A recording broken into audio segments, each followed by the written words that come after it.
Добар ден, добре дојдовте на Слободен печат. Еве што има ново.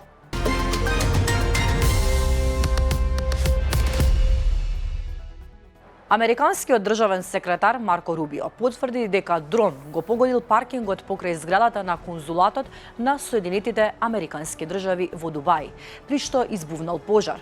Целиот дипломатски персонал е безбеден и дека сите се евидентирани. Американскиот конзулат се наоѓа во густо населен дел на Дубај, во близина на амбасадата на Обединетото кралство и конзулатот на Саудиска Арабија.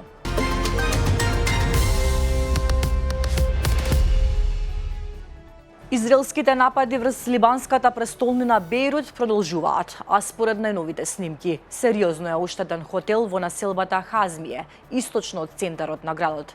Паралелно со тоа, густ црн чад се издигаше над јужните предградија на Бејрут, јавува Ројтерс. Нападите следуваа откако израелската армија издаде итно предупредување до жителите да се евакуираат од јужното предградие Дахие, особено од квартот Харед Хреик.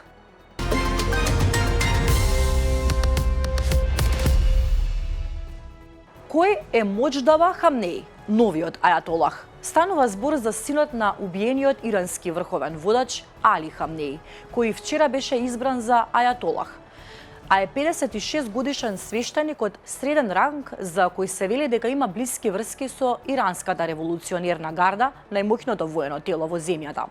Тој служел во вооружените сили за време на војната меѓу Иран и Ирак, пренесуваат светските медиуми. Иранците денес ќе се збогуваат со Али Хамнеј во Техеран. Церемонијата ќе трае 3 дена.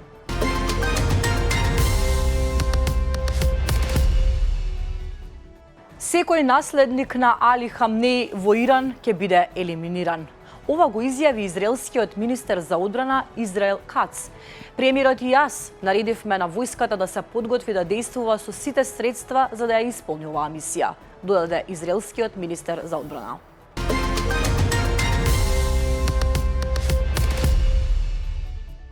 Американската војска соопшти дека погодила речиси 2000 цели во Иран откако САД и Израел ја почнаа големата офанзива кон земјата во саботата наутро. За помалку од 100 часа американската војска уништила 17 ирански дронови, а меѓу нападнатите цели била најоперативната подморница на Иран. Целта е да се потопи целата иранска морнарница. Адмиралот на армијата на САД вели дека операцијата на вооружените сили на САД на Блискиот Исток е една од најголемите, бидејќи вклучувала повеќе од 50.000 војници. 200 борбени авиони, 2 носачи на авиони и бомбардери, пренесе Гардијан.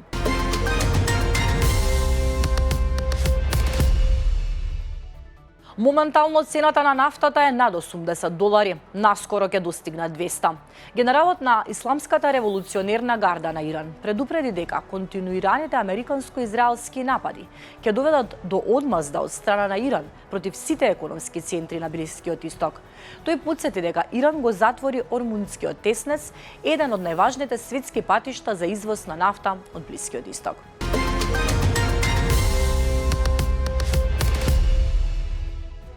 Екстремно богати луѓе и менаџери на глобални компании плаќаат до 290.000 евра за приватни летови и теренски услуги за бегство од Блискиот Исток. Приватните безбедносни компании сега резервираат флоти од теренски возила за транспорт на евакуираните од Дубај до Ријад, а потоа ги пренесуваат со приватни авиони. Меѓу оние што бегаат се богати личности, бизнис лидери и менаџери на глобални финансиски компании, кои се нашле во опасна ситуација за време на одмори или службени патувања во регионот, според написите.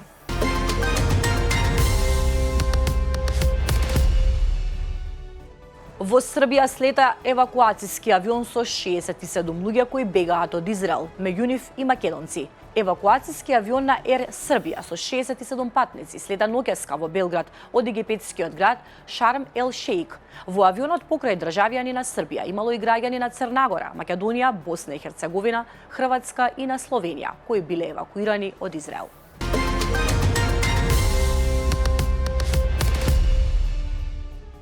Продолжуваме со вестите од дома. Околу 30 лаптопи се здиплени од Министерството за односи меѓу заедниците. 61% од 244 вкупно вработени во институцијата може би одат на работа, а може би не одат, зашто иако има систем за евиденција на присуството, тие не се отчукуваат за влез и излез. Горивото се точи без да се знае во чии резервоари, со што се отвара сомнежот дека можеби се полнат приватни резервоари и по пописот фалат средства на Министерството во износ од 25 милиони евра. Ова го констатирал Државниот завод за ревизија во најновиот ревизорски извештај за оваа институција за работата во 2024 година. Во извештајот пишуваат дека недостасуваат 30 лаптопи и не се знае на кого му се доделени, а и припаѓале на институцијата. Повеќе за ова од Мирослава Симоновска.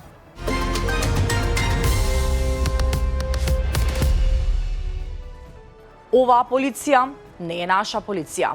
Оваа држава не е наша држава. Време е заедно да осмислиме поинакво општество. Со овие зборови почнува најавата на големиот 8-мартовски марш, кој го организира граѓанската иницијатива, кој е следен в недела на 8 март. Протестниот марш е против насилството во нашето општество, посебно врз жените, како и во знак на револт кон односот на државата и нејзините институции кон овој горлив проблем.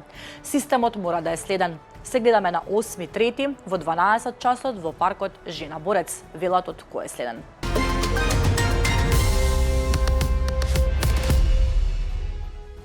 Измама во Македонија. Му земал 2000 евра и исчезнал. На 2 овој месец во СВР Тетово, 75 годишен жител на Тетовско пријавил дека бил измамен од лице од Тетово во износ од 2000 евра. Според пријавата, во октомври 2025 година, тој се договорил со лицето да му изработи собни врати, при што договорената сума ја исплатил како капар. Како што навел, услугата не била реализирана, а по неколку телефонски контакти во кои му било ветено дека вратите ќе бидат изработени, лицето подоцна станало недостапно. Се преземаат мерки за целосно расчистување и документирање на случајот.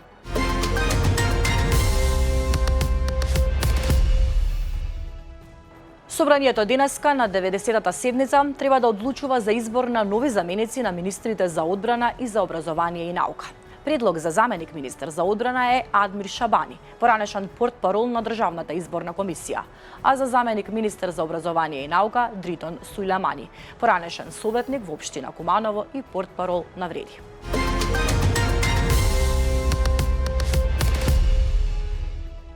Значаен чекор кон поголема институционална транспарентност. За прв пат седница на Уставен во живо. Како што е најавено, седницата за прв пат ќе биде достапна за јавноста преку директен пренос на официјалната веб страница и дигиталните канали на судот. Денеска ќе се одржи третата седница на која ќе се разгледуваат 9 иницијативи за оценување на уставноста и законитоста.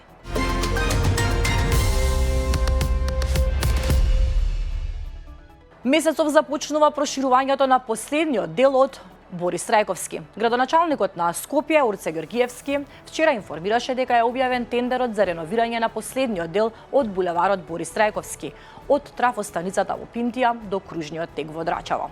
Градоначалникот изјави дека е предвидено активностите да започнат во наредните 40 дена, а рокот за изведба и реновирање на последните 850 метри е до крајот на годината.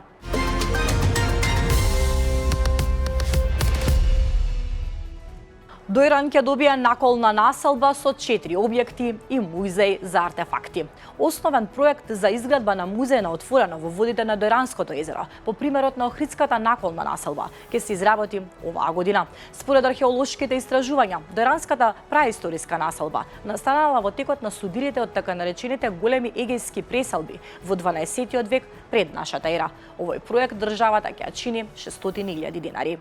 Тоа беше последната информација во утринските вести. Ви благодарам на довербата. Повеќе информации побарајте на нашиот сајт.